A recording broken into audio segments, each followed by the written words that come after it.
আমরা চাই যে তাদের বিরুদ্ধে যে আইনি পদক্ষেপ রাষ্ট্র খুব দ্রুত নেবে এবং সরকার যারা সমন্বয়ক পরিচয়ে চাঁদাবাজি লুটপাটে অংশ নিচ্ছে তাদের প্রতি কঠোর হবে।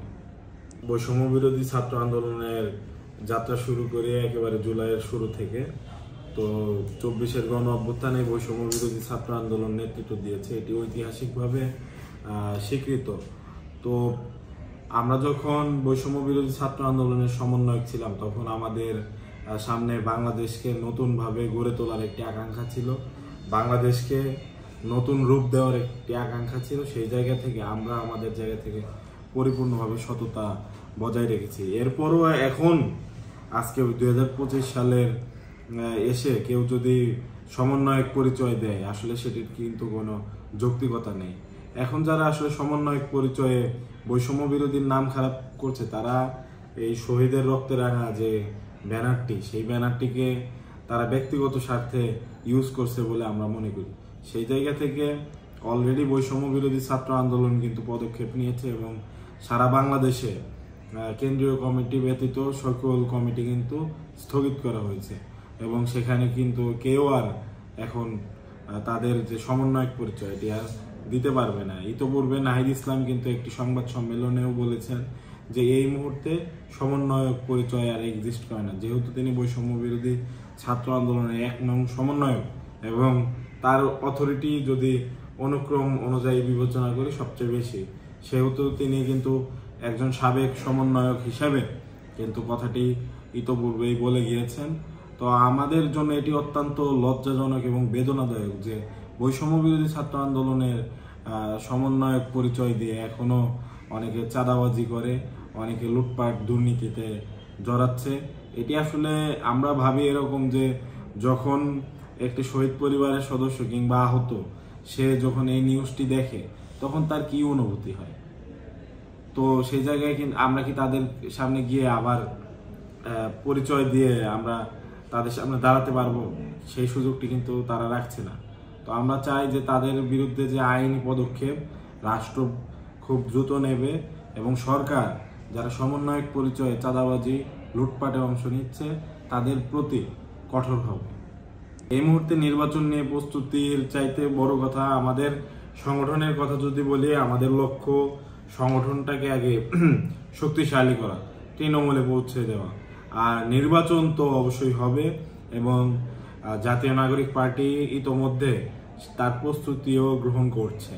তো সেই জায়গা থেকে আমাদের জাতীয় নাগরিক পার্টির যারা সদস্য নিজ নিজ এলাকায় গিয়ে কিন্তু তারা তাদের যে প্রচারণা করছেন, তার পাশাপাশি সবচেয়ে গুরুত্বপূর্ণ যেটি যে সংগঠনটাকে শক্তিশালী ভিত্তিতে দাঁড় করানো তারও চেষ্টা করছেন। আমরা মনে করি যে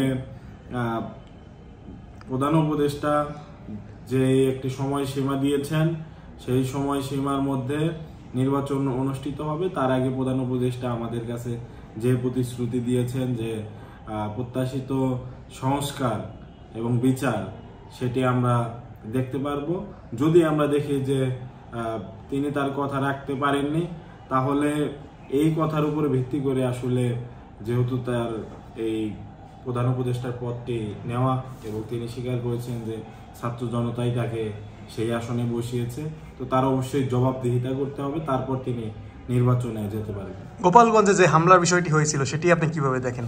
গোপালগঞ্জে যে হামলাটি হয়েছিল সেটি আসলে এনসিপি বা জাতীয় নাগরিক পার্টির সদস্য এই হিসাবে হয়নি, কারণ গণ অভ্যুত্থানের নেতৃবৃন্দ কিন্তু সেখানে গিয়েছিল এবং গোপালগঞ্জে শুধু সেখানে হামলাকারীর মধ্যে আমরা মনে করি না গোপালগঞ্জবাসী রয়েছে, সেখানে সারা দেশ থেকে যত আওয়ামী লীগের ক্যাডার সন্ত্রাসী তারা সেখানে জড়ো হয়েছে, অভয়ারণ্যে পরিণত হয়েছে সেই জায়গা তাদের।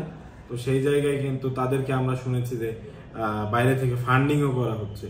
তো এই হামলা অবশ্যই একটা অনুমেয় জায়গাতেই ছিল এবং জাতীয় নাগরিক পার্টির যেহেতু পূর্ব নির্ধারিত প্রোগ্রাম ছিল তারা সর্বাত্মক চেষ্টা করেছে বানচালের।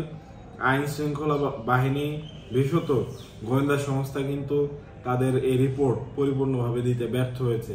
ইতোপূর্বে যদি তারা সতর্ক করত কিংবা যদি গোয়েন্দা সংস্থা সেখানকার সার্বিক রিপোর্ট সরকারের হাতে তুলে দিত, আইন শৃঙ্খলা রক্ষাকারী বাহিনীকে আগে থেকেই সচেতন করত, তাহলে কিন্তু এই যে প্রাণহানি যে হয়েছে, 5 জন প্রথমে মারা গেল, তারপরে মৃতের সংখ্যা হয়তো আরো বাড়তে পারে। তো সেই জায়গা থেকে এই ঘটনাগুলো কিন্তু ঘটতো না। তো আমরা চাই যে শুধু গোপালগঞ্জ নয়, সারা বাংলাদেশের আনাচে কানাচে যে আওয়ামী লীগের সন্ত্রাসীরা লুকিয়ে আছে তাদেরকে বিচারের আওতায় আনা, এটি এই গভর্নমেন্টের অন্যতম একটা দায়িত্ব বলে আমরা মনে করি। বৈষম্য বিরোধী ছাত্র আন্দোলনের চাঁদাবাজদের জন্য একটাই কথা, এখানে বৈষম্য বিরোধী ছাত্র আন্দোলনে আমরাও ছিলাম, আমাদের হাত দিয়ে বৈষম্য বিরোধী ছাত্র আন্দোলন প্রতিষ্ঠা হয়েছে। আমরা পরবর্তীতে এখন একটি পলিটিক্যাল পার্টিতে আছি। বাংলাদেশের সকল পলিটিক্যাল পার্টির লোকজন এবং সাধারণ জনগণ সবাই মিলে কিন্তু তোমাদেরকে প্রতিরোধ করবে। তোমরা স্বপ্ন দেখিয়েছ, তোমরা বলেছ নতুন বন্দোবস্তের কথা, তোমরাই বলেছ যে সংস্কারের কথা, তোমরাই উঠিয়েছ বিচারের কথা। এই সবগুলো টপিক এই বৈষম্য বিরোধী ছাত্র আন্দোলন প্ল্যাটফর্ম সর্বপ্রথম উচ্চারণ করেছে। কিন্তু তোমরাই যদি আমাদেরকে স্বপ্ন দেখিয়ে যদি স্বপ্ন আবারও ভঙ্গ করতে চাও, তাহলে তোমাদেরকে ঠিক সেভাবেই প্রতিরোধ করা হবে, যেমন ভাবে প্রতিরোধ করা হয়েছে অন্যান্য বিভিন্ন রাজনৈতিক